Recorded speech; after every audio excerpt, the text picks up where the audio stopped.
Жените се повеќе се дел од науката, стереотипите одамна надминати, потребно креирање на политики. На Универзитетот Свети Апостол Павле беше одбележан меѓународниот ден на жените и девојките во науката.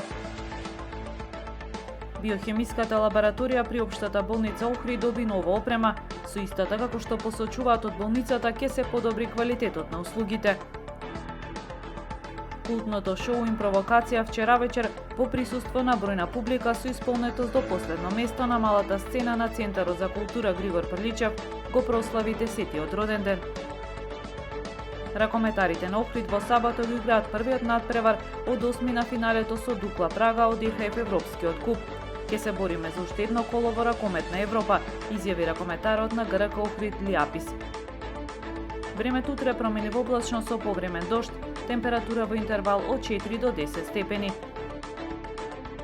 Следевте една минута вести на Охрид Нјуз.